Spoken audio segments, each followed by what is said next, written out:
Familia, buenas tardes, bienvenidos una semana más a Gran Vía, este espacio en el que nos encontramos con ustedes y les ofrecemos temas que esperemos les sean de su interés. En cualquier caso, como siempre, antes de desgranarles el de hoy, les pido que nos digan desde qué parte del mundo nos están siguiendo, a través de nuestras redes sociales, a través de nuestro perfil en Twitter, @CeutaTV, o de nuestro perfil en Facebook, Ceuta Televisión.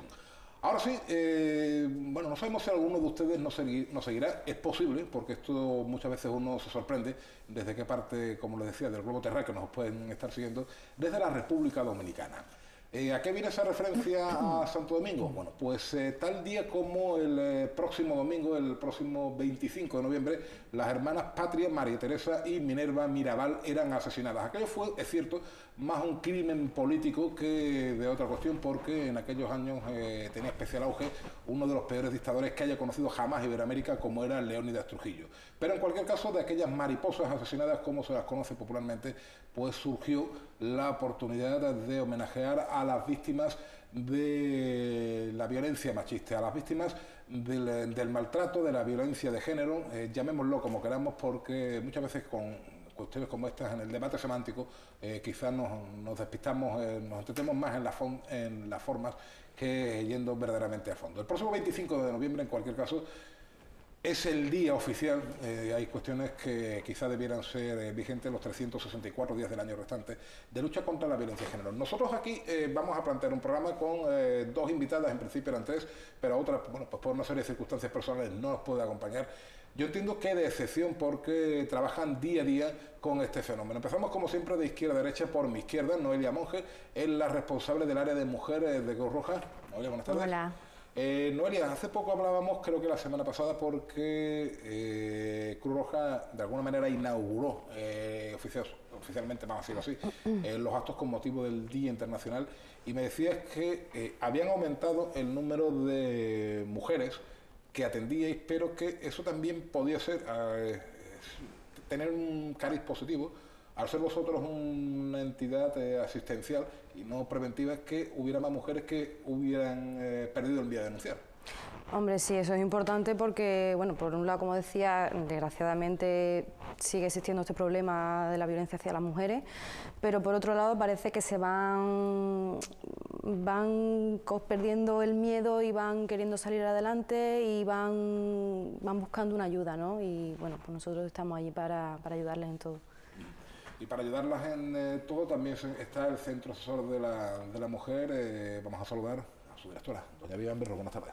Hola, buenas tardes, ¿qué tal? Vivian, ahora vamos a ver algún dato más en concreto, pero en el año 2003 creo que se elaboraba por primera vez el registro de víctimas de violencia de género en España. Desde entonces, bueno, pues las cifras de casos en Ceuta, con picos de subidas y bajadas. Vuelvo a decir, y por favor tengamos presentes que hablamos de cifras, pero detrás de cada cifra hay una historia. Suele ubicarse en torno a los 100 y algo. No parece que tengamos una estadística que se dispare mucho en ningún caso, con lo cual, hombre, lo suyo sería que la estadística fuera cero, pero también podíamos haber tenido peores momentos de los que ya nos hemos llevado, también hay que decirlo. Un poquito, para hacer una descripción del fenómeno de la violencia de género, el Instituto de la Mujer elabora y tiene un boletín que es mensual con estadísticas de violencia de género. Es un boletín muy completo, porque te dicen mensualmente el número de denuncias que ha habido a nivel nacional y a nivel de comunidades, a nivel de provincias. Te dice también el número de órdenes de alejamiento dictadas. Te dice también el perfil de edad de la mujer víctima. Te dice también el número de órdenes de alejamiento que se han dictado, el número de órdenes que se han desestimado. Ese boletín también nos dice el número de llamadas que se ha hecho al 016, que sabemos todos que es el teléfono de emergencia. También ese boletín estadístico nos dice el número de mujeres que tienen el dispositivo Atempro, que es el dispositivo de teléfono para proteger a la víctima que tiene orden de alejamiento, que se le facilita también a través de Cruz Roja y del Centro Asesor de la Mujer. Y entonces te hacen una especie de panorama, por supuesto estadística de las mujeres muertas. Entonces te hacen un poco un panorama de en qué situación estamos. Efectivamente, desde el 2013 hasta la actualidad son más de 915 2003. mujeres. 2003, perdón. que mueren. Cuando hablamos de datos estadísticos resulta un dato un poco frío. A nosotras nos gusta pensar que se piense en las mujeres, en las historias, en las personas que hay detrás, porque puede resultar un poco frío hablar de cifras. Hay que hablar de drama humano, hay que hablar de una auténtica tragedia, que sí, tragedia y además terrorismo auténtico, de carácter doméstico, que se sigue cobrando día tras día víctimas, y además en los tiempos que hoy corren, que parece que estamos defendiendo, tenemos Constitución, tenemos defensa de los derechos, pero este es el atentado más grave contra la dignidad y contra los derechos fundamentales, que tienen en los casos más graves el resultado de muerte, pero que la violencia contra la mujer tiene múltiples formas, no solo los tipos de violencia contra la mujer, sino otras formas de violencia contra la mujer, como puedan ser las violaciones, como pueda ser el acoso, como pueda ser el fenómeno de la trata, como pueda ser también el utilizar a la mujer como arma de guerra. Todos sabemos que cuando hay conflictos y hay guerras, se utiliza la violación de las mujeres del otro bando como arma también de guerra. Entonces hay múltiples formas de violencia contra la mujer que son sobre los que tenemos que llamar la atención. Incluso esto que voy a comentar ahora muy por encima porque es bastante desagradable, voy a dejarlo que para que ustedes se hagan una idea. En determinados conflictos, bueno, pues la mujer que ha sido utilizada por el otro bando de alguna manera queda como amortizada para el bando propio, y voy a dejar que cada uno vuelva su imaginación con lo que me contaba una amiga, alguna compañera que había estado trabajando mucho en la zona de África, que ocurría con determinadas mujeres y con determinados rifles. Tenía que estar aquí una tercera persona que, bueno, pues por una serie de circunstancias no nos puede acompañar, pero en cualquier caso hemos estado esta mañana, van a poder ver este reportaje ahora y después en el informativo con Mar Feria. Es la responsable de la unidad de violencia de género de la delegación del gobierno. Les pido que presten especial atención, sobre todo a determinadas tendencias que ella misma describe. En torno a 150 denuncias por violencia machista se han presentado en Ceuta en el primer semestre del año. Son datos del Ministerio de Presidencia, Relaciones con las Cortes e Igualdad, que de alguna manera consolidan la tendencia de los últimos años, como cuenta Mar Feria, responsable de la unidad de violencia de género de la delegación del gobierno. El primer semestre del año, a fecha 30 de junio, teníamos 145 denuncias, que son los datos que tenemos actualmente registrados. De esas 145 denuncias, se han solicitado 68 órdenes de protección, y de esas 68 órdenes de protección se han adoptado 47. Esa es la situación ahora mismo de la ciudad. En total podemos tener a día de hoy protegidas por los distintos cuerpos policiales que están interviniendo, es decir, Policía Nacional y Policía Local, en torno a las 150 mujeres. Feria insiste en algo que debiera estar ya superado. No hay ningún patrón, edad, extracción social, capacidad económica que identifique previamente tanto a potenciales víctimas como a posibles maltratadores. Aunque yo os diga que la franja más importante, donde hay una casuística mayor, es entre los 30 y los 50, años atrás hemos tenido víctimas mortales hasta de 13 años. Y hemos tenido víctimas mortales de 90 y 90 y tantos años. Por lo tanto, no hay una franja de edad, no hay solo una franja de edad. Cualquier mujer puede ser en cualquier momento víctima de violencia de género, así como te digo que no hay perfil de la mujer maltratada, tampoco hay perfil del agresor, del hombre agresor. Es totalmente independiente de nivel socioeconómico, de nivel cultural, no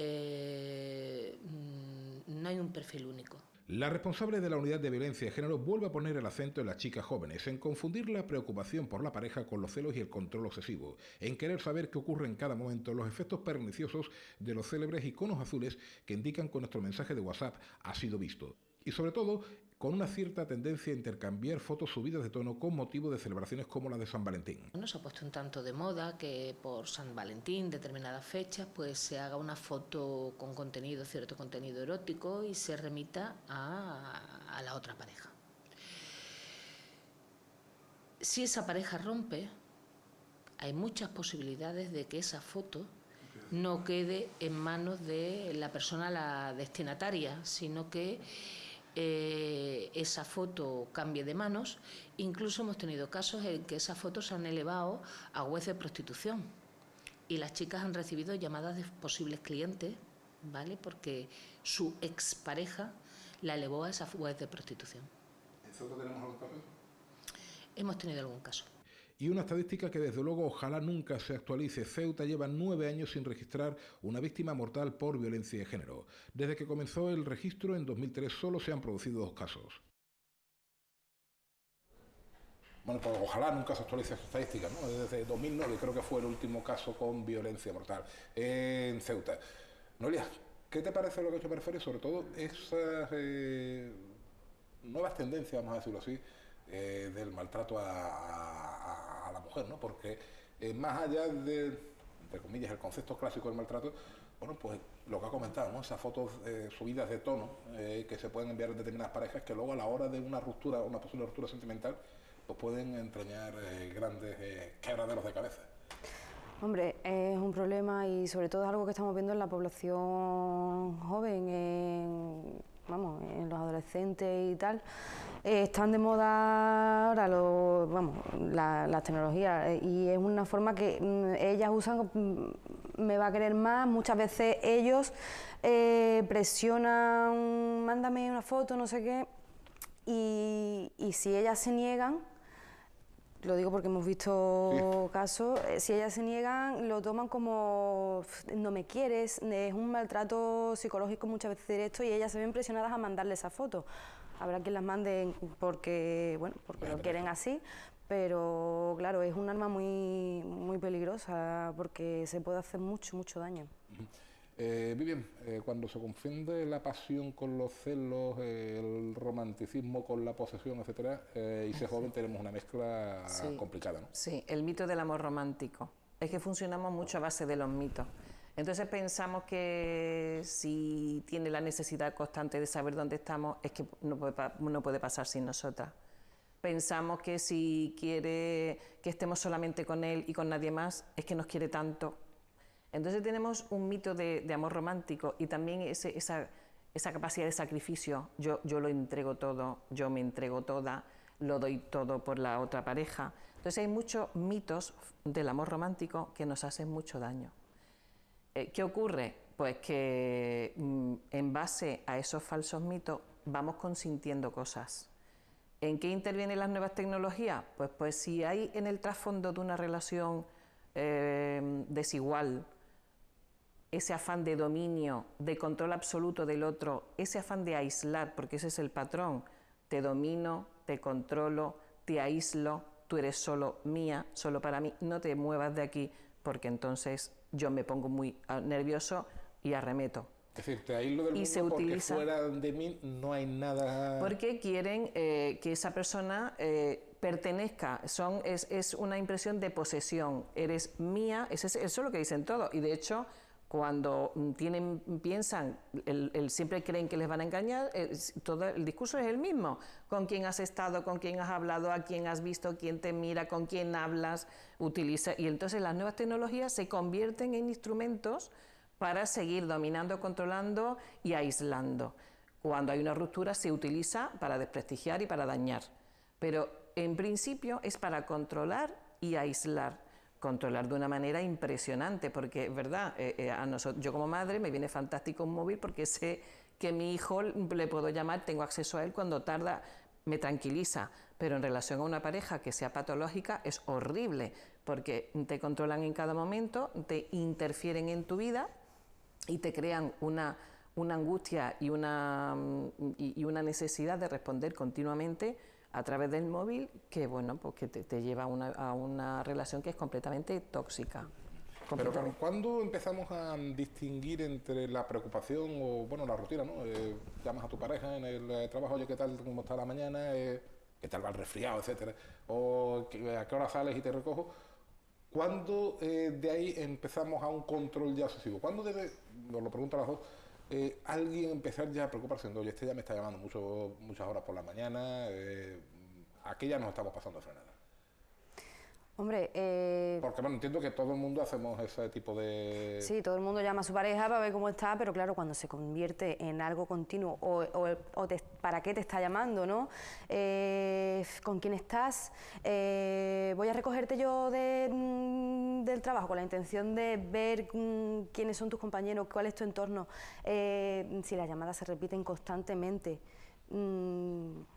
es que, claro, depende mucho de muchos factores, ¿no? Pero sobre todo, claro, el acoso, el saber con quién estás, el dominar, el querer dominar un poco tu vida y ella realmente muchas veces, pues, bueno, la mayoría de las veces no es consciente de lo que está pasando realmente. Pero se está empezando, como decía Vivian, una relación tóxica. Y al principio ella lo interpreta como que se preocupan por ella. Por ejemplo, lo relatan mucho. Hay una salida de amigas. No dice que no le gusta, pero la cara cambia. ¿Qué es lo que hace? Está en su salida de amigas y ¿con quién está? ¿A qué hora vuelves? Voy a recogerte. No tardes mucho. Parece como que está preocupada. No, pero al final eso se convierte en que la está esperando a la salida. Luego eso es al principio. El paso siguiente es que se pone malo cuando tú tienes que salir, que le surge otra cosa que es más importante que la que tú estás haciendo, y la consecuencia es que ella va dejando de hacer cosas sin darse cuenta para evitar tener problemas con él o porque cree que es verdad lo que el otro le está diciendo. El final siempre es aislar, apartar de tu círculo de amistades, apartar de toda la gente que pueda ser apoyo para ti, de tu familia, de tus amigos, incluso estos tipos de perfiles te hacen dudar y cuestionar hasta de tu entorno laboral. Empiezan a querer saber quiénes son tus compañeros, tus compañeras, qué haces, qué no haces, qué hablas. Intentan hacerse amigos también de la gente de tu entorno y luego toda esa información que van recopilando la empiezan a utilizar en contra de ella.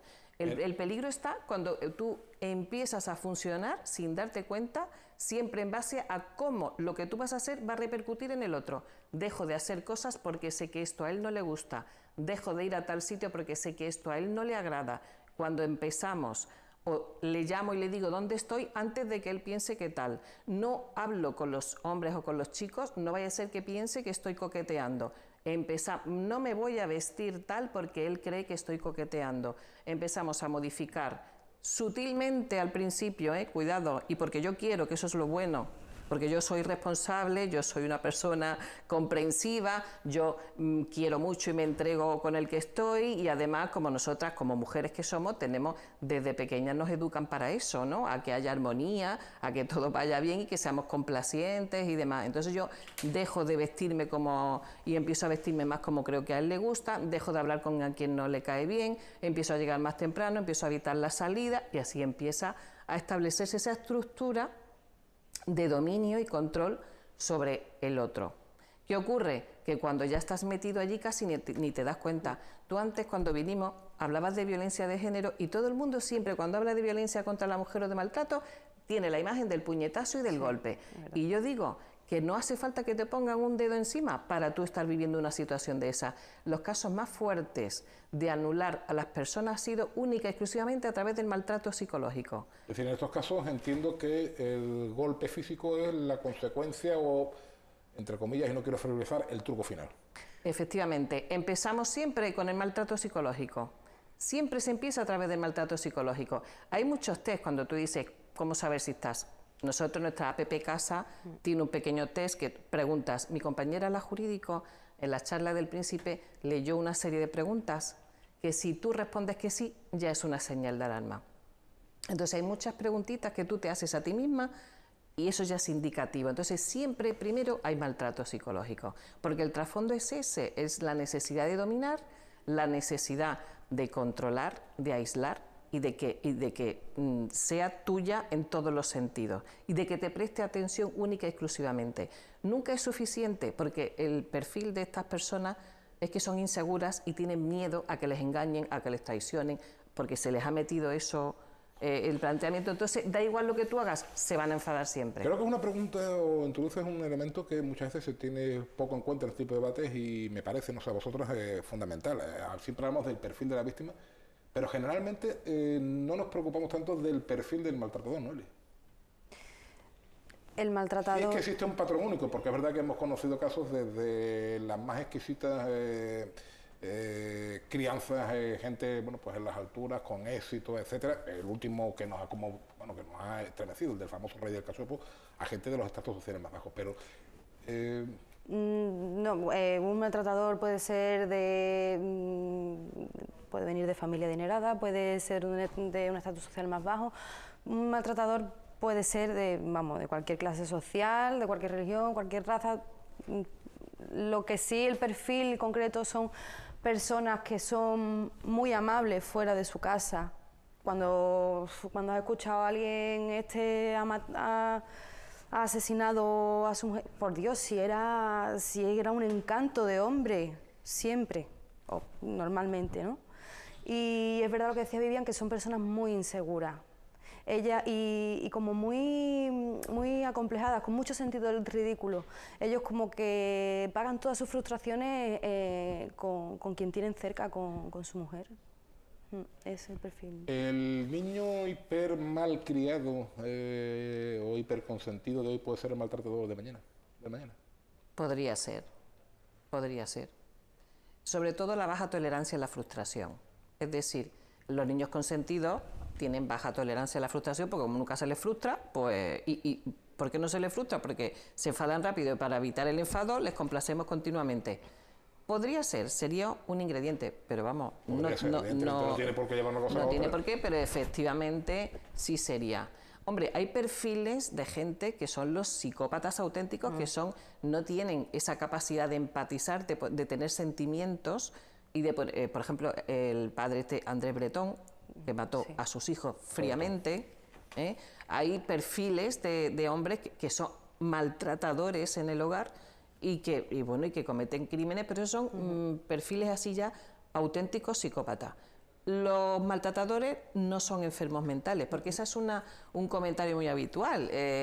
Pues, intentando comprender pues es que los hombres violentos son enfermos y hay que entender. No, porque el que tiene una patología la tiene permanentemente y está definida y tal. Ellos no.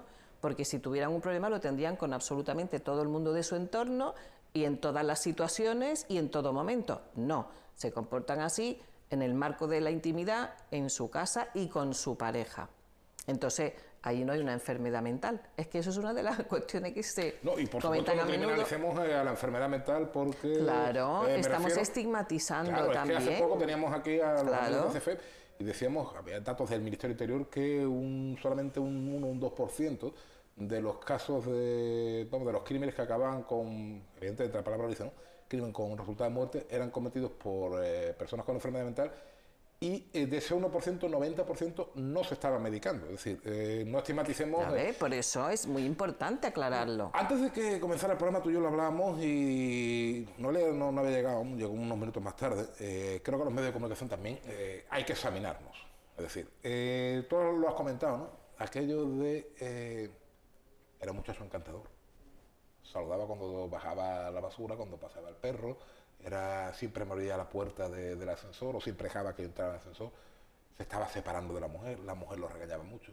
Eso que muchas veces aparece en los medios de comunicación, insisto, y lo digo esto con toda la carga de autocrítica posible del mundo. ¿De qué manera también estamos exonerando a los maltratadores de su responsabilidad, de las consecuencias de sus hechos, ¿no?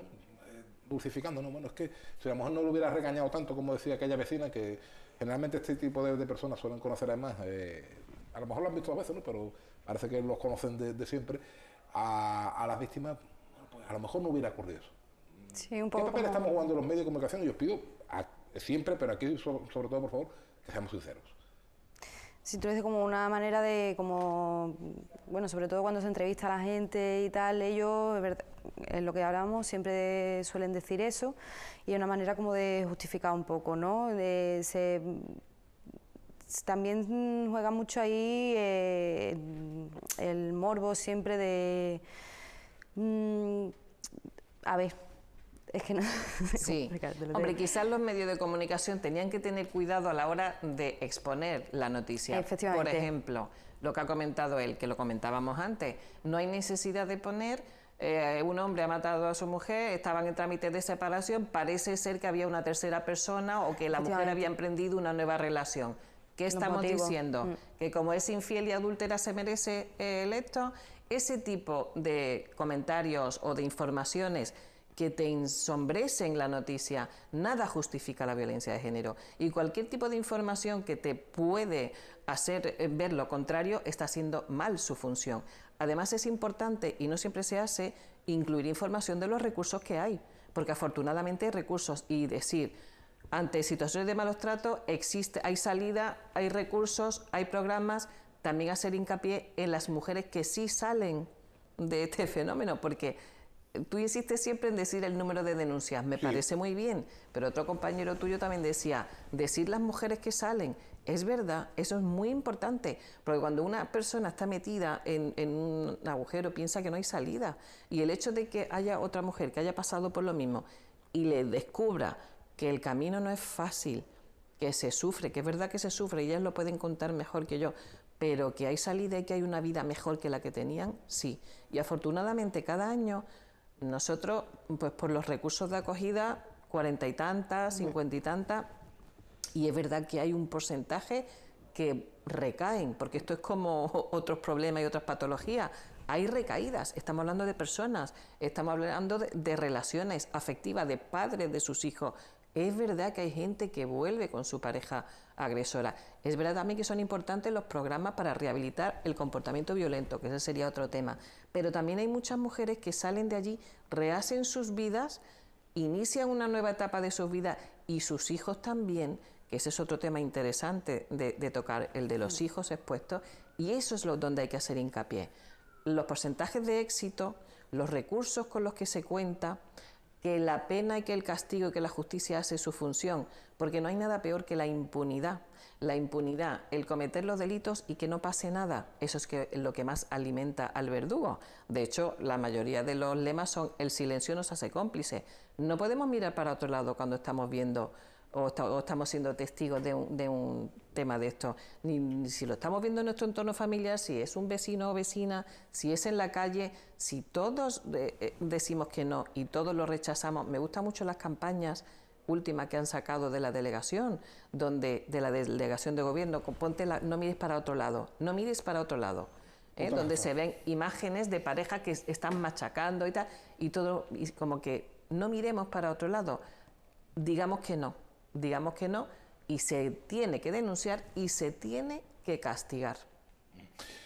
Bueno, vamos a hablar, como decía Vivian, de los recursos, de aquellas mujeres que puedan estar viendo, no sé si sería el caso y se puede estar reconociendo, ¿no?, en aquello que estamos describiendo.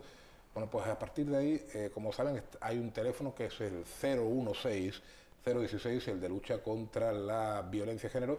Esto está abierto, como decían los clásicos, pues 24 horas, todos los días del año. Todos los días del año, en varios idiomas.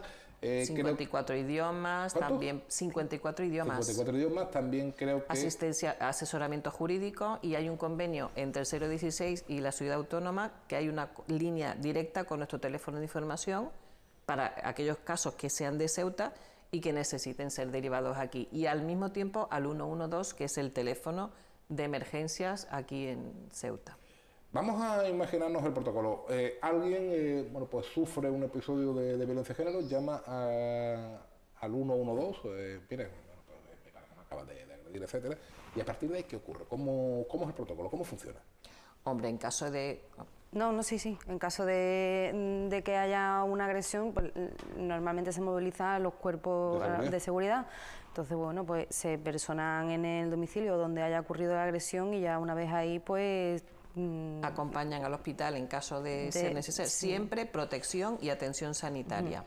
¿Y el día siguiente? Atención sanitaria, sus correspondientes partes de lesiones, y si en ese caso necesita ser acogida, también la misma policía puede derivar a los recursos de acogida, que hay centro de emergencia, que está también abierto las 24. Luego, a partir del día siguiente se empieza a trabajar según cada caso, porque no todas las circunstancias ni todos los temas son iguales. Hay quien necesita acogimiento, hay quien no necesita acogimiento, vuelve al hogar y se empieza a trabajar con ella a través del Centro Asesor de la Mujer, de la asistencia jurídica, del apoyo psicológico, más adelante de la inserción laboral. Luego también se trabaja con los hijos de la víctima.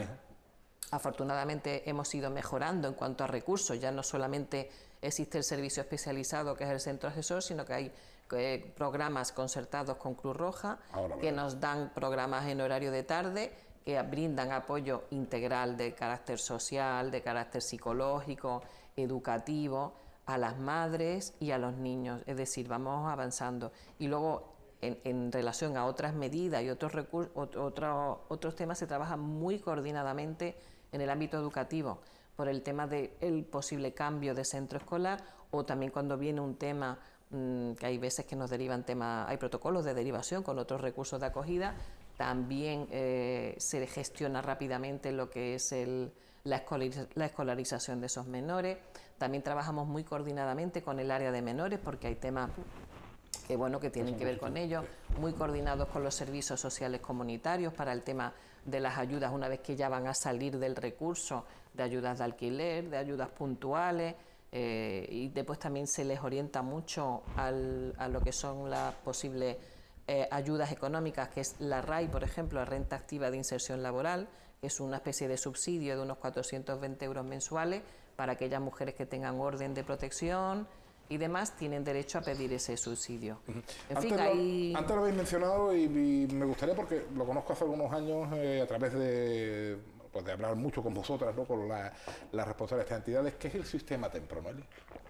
Es un sistema de telefonía, es un dispositivo, es un teléfono móvil que, bueno, la función que tiene es proteger a la mujer y hacerles compañía. Ellas se sienten mucho más seguras teniendo ese teléfono, y además es que, vamos, que les sirve mucho porque su funcionamiento es, si tú percibes un peligro, tú con pulsar un botoncito nada más, si puedes hablar, hablas, si no puedes hablar no pasa nada, porque la localización GPS, pues ya se salta a la central, ¿no? Y ya la central pues movilizará los recursos necesarios. Es decir, aquello que, insisto, no quiero frivolizar, pero es un ejemplo muy básico, ¿no? Que hemos visto en muchas películas, ¿no? Aquello de presiona un botón y ya automáticamente alguien está avisado, ¿no? Sí, así funciona. Así funciona. Y con un GPS que te localiza. Sí, te localiza. Si tú no puedes hablar y decir dónde está, inmediatamente ya sabe. Pregunta que se me ocurre, en una ciudad con tantos problemas de cobertura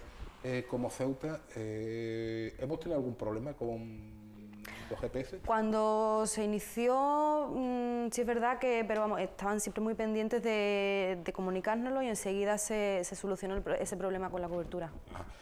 Cuando hablamos también del teléfono 016 que no deja rastro en la factura, ustedes pueden llamar todas las veces que, las veces que quieran, ¿no? Las veces que sea necesario, evidentemente, que no aparecerá reflejado. Pero había una negociación, una segunda negociación entre el gobierno y las compañías de telefonía móvil para que ni siquiera quedara grabado en la memoria del teléfono. ¿Cómo quedó aquello? No tengo noticias de esa cuestión. Que no quedara grabado que... Pues, ni siquiera en la llamada del teléfono. Si no queda, ni siquiera la llamada, no el número, la llamada. No, en el teléfono, sí. No, ya no dejaba huella, no aparecía el número 016. Ni en la factura ni en el teléfono, ¿no? Claro, la clave está en el teléfono, no en la factura, porque en la factura ya hace tiempo que no vemos la llamada. En el teléfono donde vemos la llamada realizada, y yo creía entender que no desde salía. el principio que no dejaba huella, que no se veía. Otra cuestión, bueno, aquí yo creo que a veces quizás somos demasiado, tenemos la piel demasiado sensible, y me voy a explicar. Ha sido recientemente polémico una serie de canciones censuradas, vamos a decirlo así, por el gobierno de Navarra. Algunas son más o menos explícitas, ¿no? En temas de cuestiones de reggaetón, otras, bueno, pues quizás sea darle demasiadas vueltas o buscar demasiados tres pies del gato. Pero, por ejemplo, la música que escuchan los jóvenes, y voy a decir una cosa, si alguien la emprende a golpes con su pareja, no es cuestión del Maluma o Romeo Santos de turno, sino del que agrede a la mujer. Pero este tipo de cuestiones de letras de reggaetón, estas canciones tan violentas como algunas de ellas son, ¿verdaderamente pueden influir? Sí. Pregunto. Sí, ten en cuenta que son personas normalmente jóvenes las que la escuchan y el mensaje que transmiten son mensajes totalmente machistas. Entonces, a ver, todo igualmente con los anuncios, puede haber anuncios publicitarios o como puede ser en algunas series que pueda haber, eso cala mucho en la juventud, eso cala mucho. Bien. Hombre, es que esto está más que estudiado, esto no lo decimos nosotros. El tema de la imagen de la mujer y del uso de la imagen de la mujer en la publicidad para vender el producto, asociándolo, eso ya hace bastante tiempo que se está... De hecho, hay un observatorio de la publicidad no sexista. No, pero me refiero, por ejemplo, al tema de las canciones. El tema de las canciones también está estudiado. Nosotras, en todos los cursos que hacemos de igualdad, sobre el género y demás, se trabaja mucho el tema de la música, pero no solo el reggaetón, que es sexista más no poder, se ha estudiado desde la copla, en las coplas clásicas, la malquerida, la imagen de la mujer en la copla. Se ha estudiado también en la música pop. Hay canciones, claro, tú te refieres que han prohibido la de Amaral, Sin ti no soy nada. Sin ti no soy nada. Sí. Hombre, ahí quizás...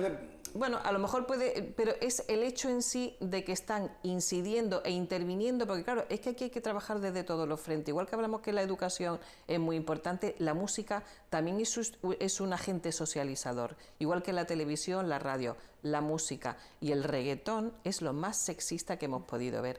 El reggaetón, bueno, canciones, dale candela, mami, a mí me gusta que menos... claro, es que nosotros no sabemos lo que eso significa, entonces lo acompañan con las imágenes y son siempre... sí, es la verdad. Es que me río porque tú creo que tienes una niña muy mona, sí, muy graciosa, chiquitita. Creo que... A mí no me gusta que la imagen de mi hija sea dame candela, mami, así de espalda y el otro dándote palmaditas en el culete. Yo creo que no. Yo creo que no. Tenemos que luchar contra no fomentar ese tipo de letras, porque esa es la imagen que se está creando en nuestro interior de la relación entre hombres y mujeres. Entonces, claro, las navarras y las vascas han sido pioneras en el trabajo de la violencia de género, pioneras en el de la igualdad también, ¿eh? De hecho, fueron las primeras que trabajaron con la perspectiva de género en los presupuestos de las administraciones locales. ¿De qué manera el dinero público que se invierte en la administración repercute en igualdad de condiciones en hombres como en mujeres? Y los resultados eran interesantísimos. Donde más diferencia había, por ejemplo, era en el deporte. El dinero que tú inviertes en el deporte repercute muchísimo más en los hombres que en las mujeres.